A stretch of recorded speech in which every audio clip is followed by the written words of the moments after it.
안식을 거행하는 것입니까? 성경 말씀 한 구절 같이 상고해 보도록 하겠습니다.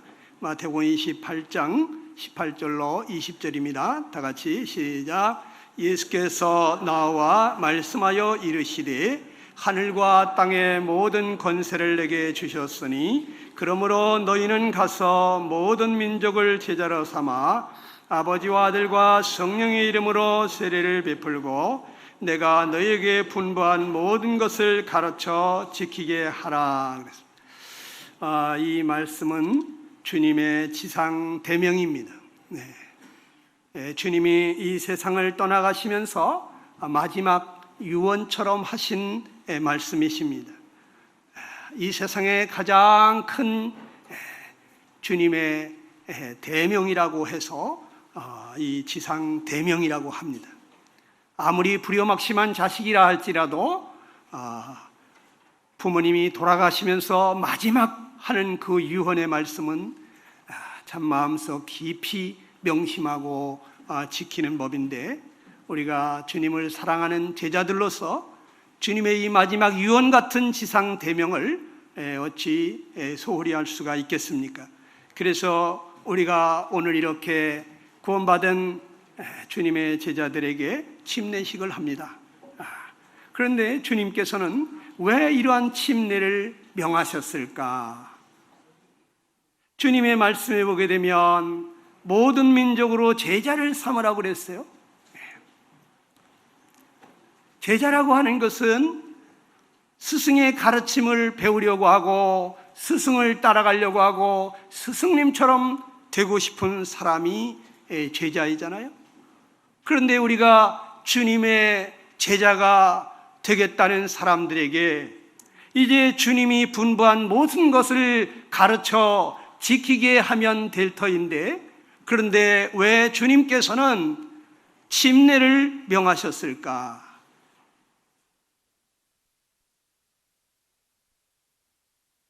이제 구원받은 사람들에게 너희가 이렇게 해라, 이렇게 해라, 마땅히 해야 될 일을 가르치시면 될 터인데 왜 침례를 명하셨을까?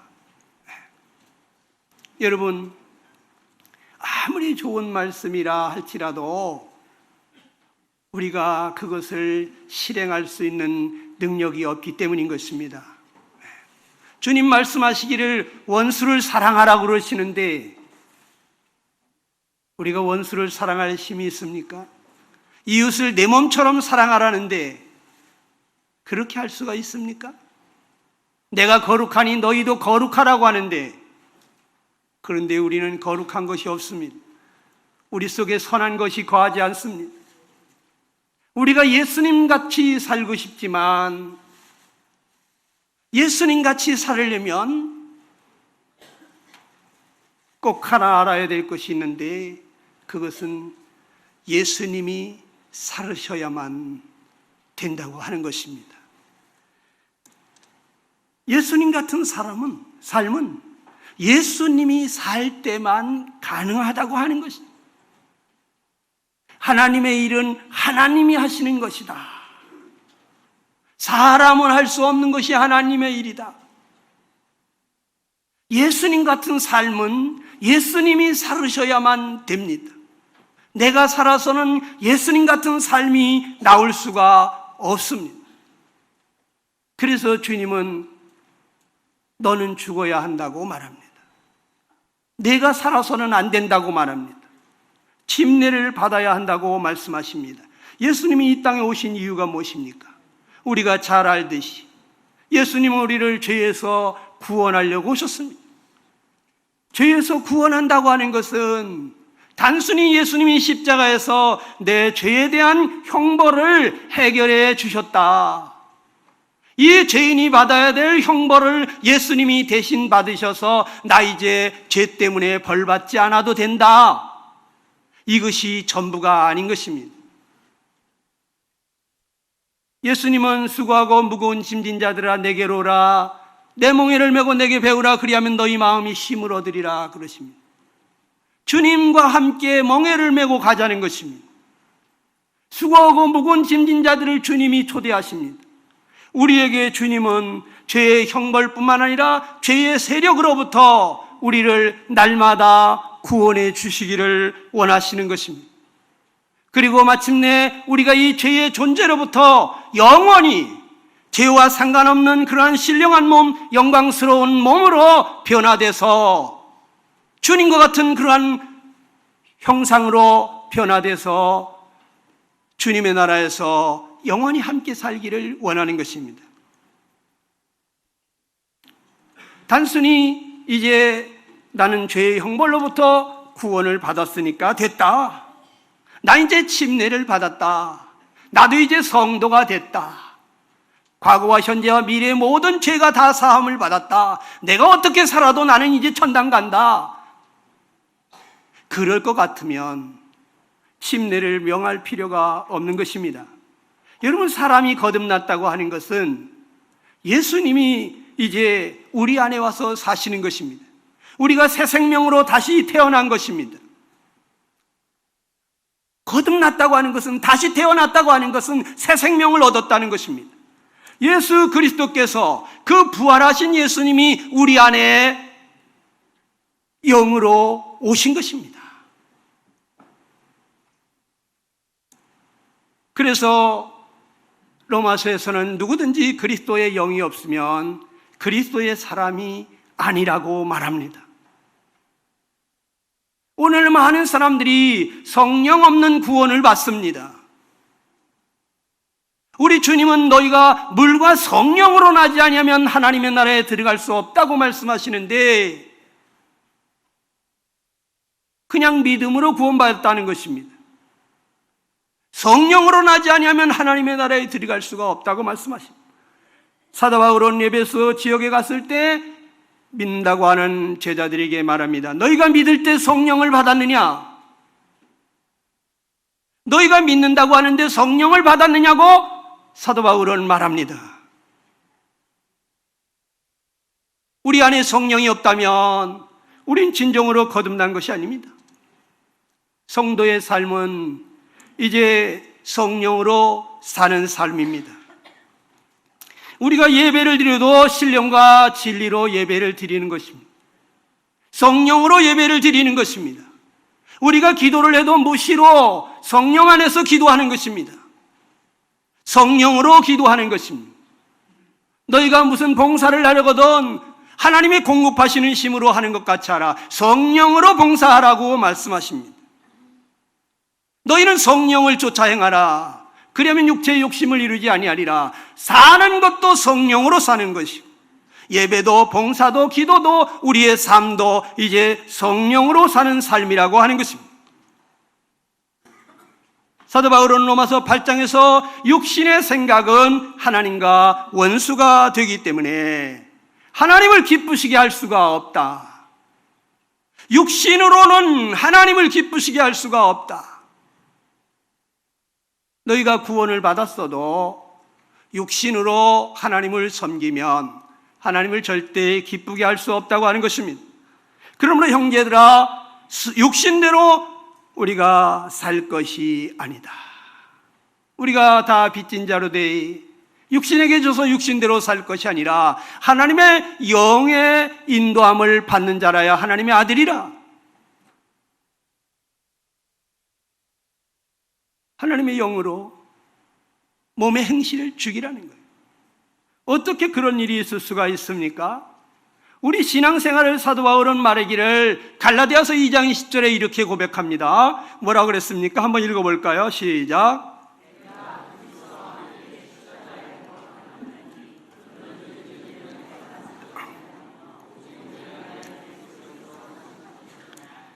누가 십자가에 못 박혔다고 말씀했습니까?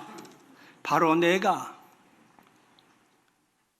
그리스도와 함께 십자가에 못 박혔다고 말합니다. 우리는 예수님이 나를 위해서 십자가에 못 박힌 것을 다 믿습니다. 여러분 믿습니까? 그런데 내가 십자가에 못 박혔다는 것은 믿어지지가 않습니다. 나는 여기 펄펄 살아있는 것 같은데. 근데 사도 바울은 분명히 말합니다. 내가 그리스도와 함께 십자가에 못 박혔다고 말합니다. 이게 무슨 말씀입니까? 십자가에 못 박혔다는 것은, 그것은 사형됐다, 이런 얘기입니다.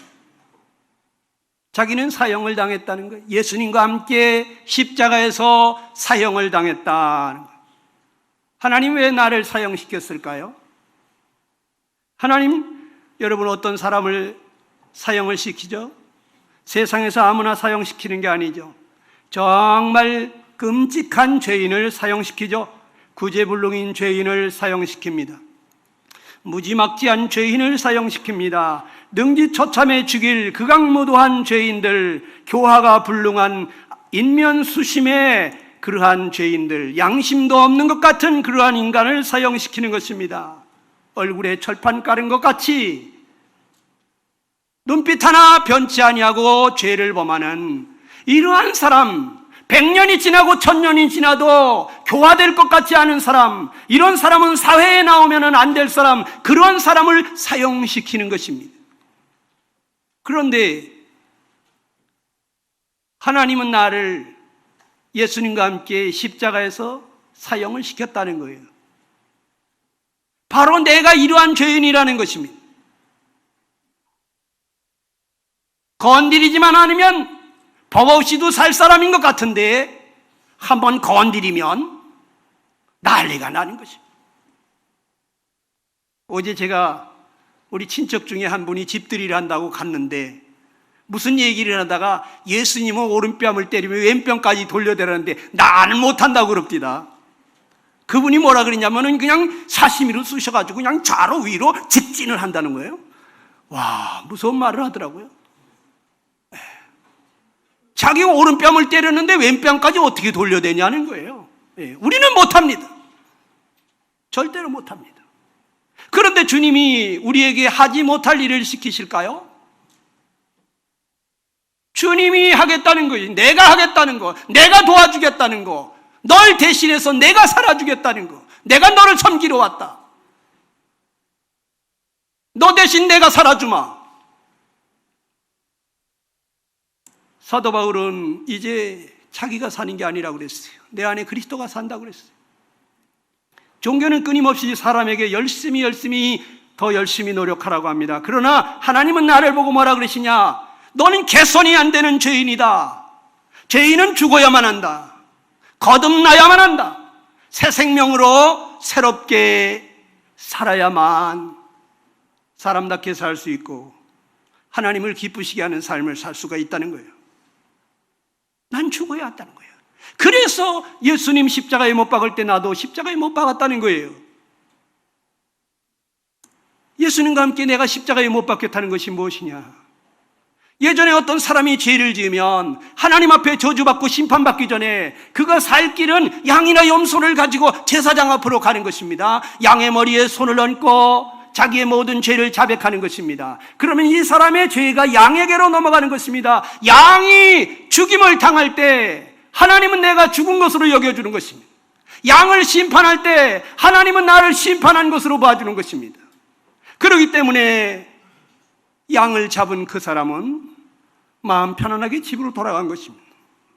그런데 어느 날 하나님이 그 아들 세상에 보내셨습니다. 보라, 세상 죄를 지고 가는 하나님의 어린 양이로다.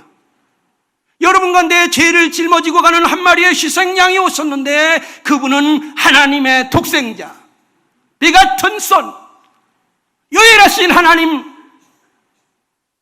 그 하나님이, 성자 하나님이 이 땅에 여러분과 내 죄를 대신해서 희생하려고 오셨다는 것입니다. 어느 날 그분이 십자가에 높이 달리셨습니다. 여러분과 내 죄를 대신해서 십자가에 달렸습니다. 머리끝서부터 발끝까지 산산이 찢어지고 터지고 더 이상 때릴래야 때릴 곳이 없는 그러한 처참한 지경이 됐습니다. 예수님 십자가에 죽을 때 예수님 내 죄 때문에 죽은 것입니다. 예수님 죽을 때 하나님은 내가 죽은 것으로 여겨주셨습니다. 예수님 심판하실 때 하나님은 나를 심판한 것으로 여겨주셨습니다.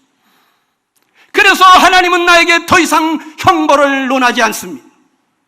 누구든지 믿는 자는 영생을 얻었고 멸망치 아니하고 이제 우리는 살게 됐다는 거예요. 그런데 그 주님이 죽지만 않으시고 부활하셨다는 거예요. 그 주님이 하늘에 승천하시면서 여러분과 내 죄를 담당하신 그분이, 우리의 처소를 예비하고 계신 그분이 누구든지 예수님을 영접하는 자에게 오셔서 하나님의 자녀가 되는 권세를 주시겠다고 하시는 것입니다. 사도 바울은 지금 그 예수님이 자기 안에 오셨다는 거예요. 부활하신 예수님이. 그래서 이제는 내가 사는 것이 아니고 내 안에 그리스도께서 사는 것이다 그랬습니다. 이것이 모든 성령으로 거듭난 사람의 삶인 것입니다. 우리 안에 성령님이 계십니까? 맞습니까? 이것이 거듭난 것입니다. 이것이 없다면 여러분 거듭나지 못한 거예요. 내 안에 그리스도가 산다는 것은 더 이상 죄가 주인이 아니고 예수님이 주인인 삶인 것입니다. 예전엔 내가 죄에게 굴복하며 죄에게 순종하며 죄가 원하는 삶을 살았지만 이제 나는 죄에 대해서 죽었다. 죄와 상관없다. 십자가에서 끝났다. 그러니 나는 예수님이 나의 주인이시다. 그분이 내 마음의 주인이 되셨다. 나는 예수님만 따라간다. 그래서 이제 예수님이 원하는 것이 나의 원함이고 예수님의 생각이 나의 생각이고 예수님의 마음이 나의 마음이 된 그러한 삶을 사는 것이라는 거예요. 여러분, 로마서 6장의 침례에 대해서 뭐라고 말합니까? 우리 한번 같이 읽어보겠습니다. 다 같이 시작.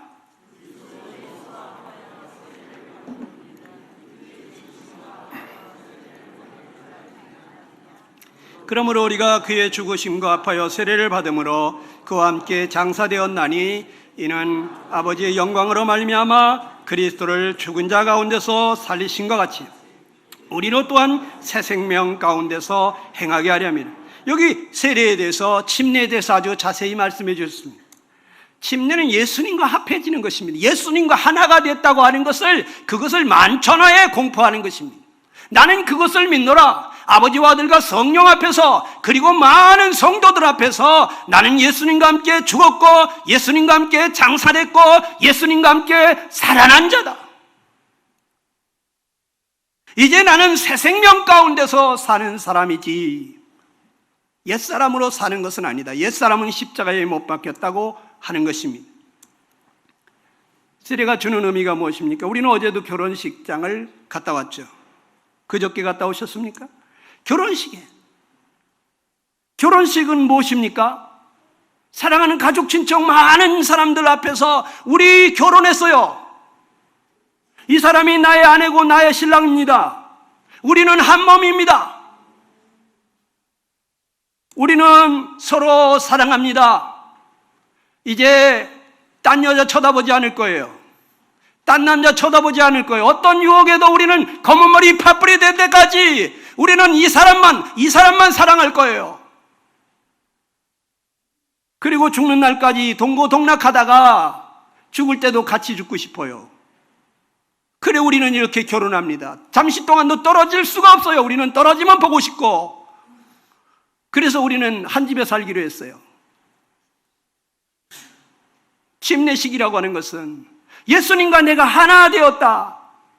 예수님과 나는 한 몸이다. 나는 예수님의 지체다. 나는 예수님을 사랑하고 예수님도 나를 사랑하고 우리는 서로 사랑합니다.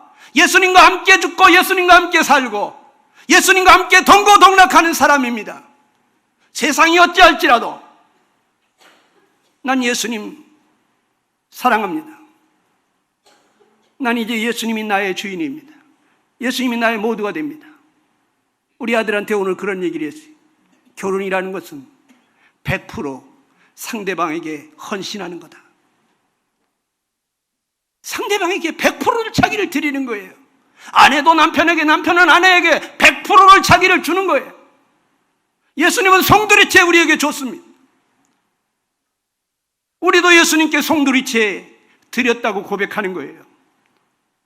최초로 침례받은 사람들은 어떻게 했습니까? 그들은 예수님을 주님이라고 시인했어요.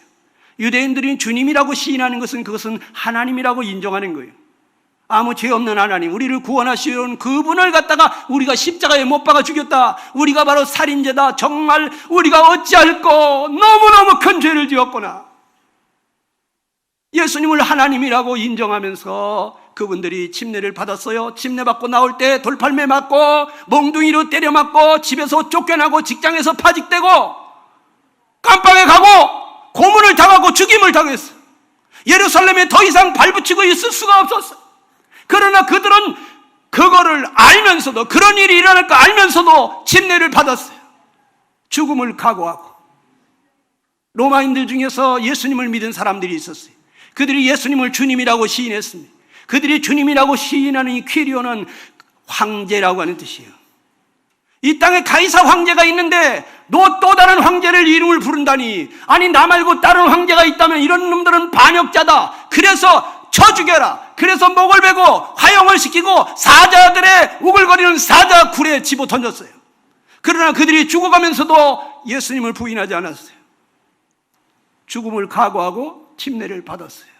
왜냐하면 죽으면 저 천국에 나를 사랑하시는 나의 주님이 기다리고 계시니까. 그 주님 만나러 가는 거니까. 이 세상에서 부귀영화 더 이상 원치 않았어요. 죽어도 좋다. 이렇게 침례를 받았어요. 죽음을 각오하고 침례를 받았습니다. 더 나은 본향을 사모하면서 침례를 받았습니다. 우리가 어떤 마음으로 침례를 받아야 되겠습니까? 나는 주님과 함께 죽었습니다. 십자가에서 주님과 함께 죽었습니다. 난 주님과 함께 장사된 자입니다. 나는 주님과 함께 새 생명을 얻었습니다. 부활하신 주님이 내 안에 오셔서 이제 저는 주님과 함께 부활하는 생명을 얻었습니다. 주님은 내 삶의 주인이십니다. 전부이십니다. 우리가 물속에 들어갈 때 주님 저는 죽었습니다. 물에서 올라올 때 주님 저는 이제 제 것이 아닙니다. 부활하신 주님이 저의 주인이십니다. 주님이 내 삶을 지하소서. 난 주님 겁니다. 우린 그렇게 침례를 받는 것입니다. 기도하겠습니다. 이 시간에 우리 주님 앞에 기도합시다. 여러분 주님 앞에 신앙 고백합시다. 주님, 내가 죽어야 될 그 십자가, 나는 죄인인 줄도 모르고 지옥 가는 줄도 모르고 있을 때 나 같은 죄인 불쌍히 여기시고 찾아오셔서 나를 대신해 이 십자가에 달리신 주님 죽을 때 내가 죽었군요. 주님 심판받을 때 하나님은 나를 심판하셨군요. 내가 이제 죄에 대해서 죽었습니다. 저는 부활하신 주님이, 새 생명으로 오신 주님이 저의 주인이십니다. 내 삶을 이끌어 주시옵소서. 여러분 주님 앞에 기도하시기 바랍니다.